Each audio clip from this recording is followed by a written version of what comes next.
नमस्कार दोस्तों, आज के इस वीडियो में हम ब्रह्मदेव की उत्पत्ति और सृष्टि की शुरुआत कैसे ब्रह्मदेव ने की इसके बारे में बात करने वाले हैं। तो वीडियो को अंत तक जरूर देखें और हमारी इस यूट्यूब चैनल को सब्सक्राइब जरूर करें, क्योंकि ऐसी वीडियो हम आपके लिए बनाते रहते हैं। ब्रह्मदेव को इस सृष्टि, पेड़ पौधे और पृथ्वी का रचयिता कहा जाता है। आज हम इस पोस्ट के माध्यम से ये जानेंगे कि ब्रह्मदेव की उत्पत्ति कैसे हुई, या दूसरे शब्दों में कहे तो ब्रह्मा जी का जन्म कैसे हुआ। हमारे वेदों और पुराणों में भगवान ब्रह्मा को इस सृष्टि का रचयिता माना गया है। हमारे हिंदू धर्म शास्त्रों में इस सृष्टि के संचालन के लिए त्रिदेवों की व्यवस्था की गई है। यह त्रिदेव यानी ब्रह्मा, विष्णु और महेश।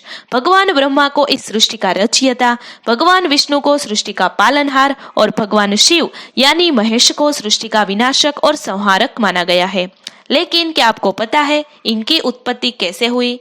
ब्रह्मा की उत्पत्ति को लेकर कई कहानियां हमारे हिंदू धर्म शास्त्रों में मिलती है, जिनमें से कुछ का वर्णन हम यहाँ करेंगे। प्रथम मान्यता के अनुसार, शतपथ ब्राह्मण के अनुसार ब्रह्मा का जन्म ब्राह्मण नामक परम सत्ता शक्ति, जिसे सर्वशक्तिमान या सर्वोच्च शक्ति भी कहा जाता है, और सर्वोच्च क्षेत्रण ऊर्जा, जिसे माना गया है कि ऊर्जाओं के संयोजन से हुआ था।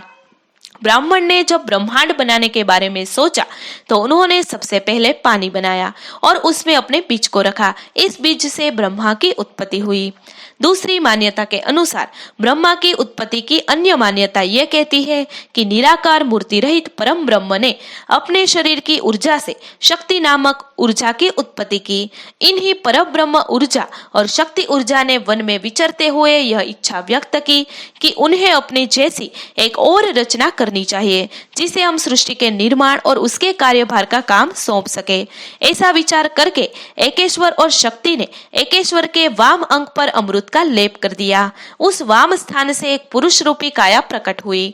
उसे संबोधित करते हुए उन्होंने कहा, समस्त ब्रह्मांड में व्यापित होने के कारण आज से तुम विष्णु के नाम से जाने जाओगे।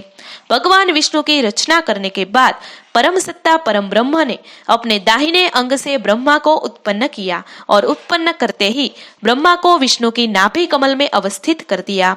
इस तरह हिरण्यगर्भ यानी ब्रह्मा की उत्पत्ति विष्णु भगवान के उस नाभि कमल से हुई। तीसरी मान्यता के अनुसार भगवान ब्रह्मा को हमारे हिंदू धर्म शास्त्रों और पुराणों में निराकार, शरीर विहीन सदाशिव का पुत्र बताया गया है। एक बार की बात है, भगवान विष्णु और ब्रह्मदेव के बीच इस बात को लेकर तकरार हो गई कि वे दोनों एक दूसरे के सृष्टिकर्ता और निर्माता है। ब्रह्मदेव ने कहा, मैं विष्णु का रचना करता हूँ, और विष्णु भगवान ने कहा कि मैं ब्रह्मदेव की उत्पत्ति मेरे नाभि कमल से हुई है, इसलिए मैं ब्रह्मा का सृष्टि करता हूँ। इस पर उन दोनों की बातें सुनकर निराकार परम ब्रह्मा उनके बीच में प्रकट हुए और उन्होंने उन दोनों को कहा कि तुम दोनों मेरे ही पुत्र हो। तुम दोनों का सर्जन मैंने किया है। तुम दोनों का जन्म इस ब्रह्मांड और सृष्टि के नियमानुसार संचालन और पालन पोषण करने के लिए हुआ है।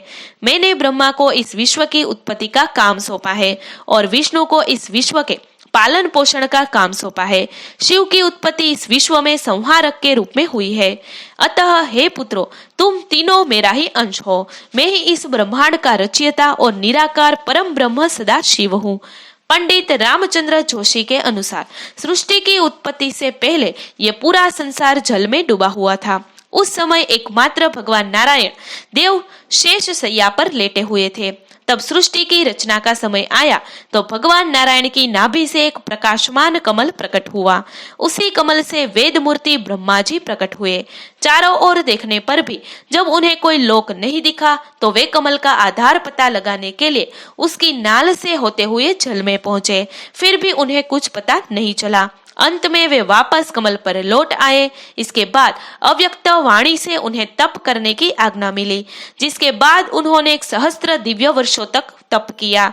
उनकी तपस्या से प्रसन्न होकर भगवान ने उन्हें दर्शन देकर अपने लोक का भी दर्शन करवाया। इसी परम ब्रह्मा रूपी सदाशिव और अंबिका से ब्रह्मा, विष्णु और महेश की उत्पत्ति हुई।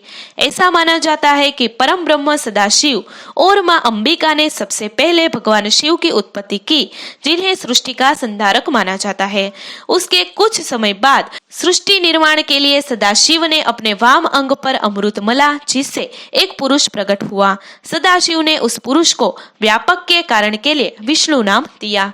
तो दोस्तों, आपको हमारी वीडियो कैसी लगी कमेंट करके जरूर बताएं। अगर ये वीडियो अच्छा लगे तो लाइक एंड शेयर जरूर करें। हमारे ऐसे नए वीडियो देखने के लिए हमारे इस YouTube चैनल को सब्सक्राइब जरूर करें, क्योंकि ऐसी वीडियो हम आपके लिए बनाते रहते हैं।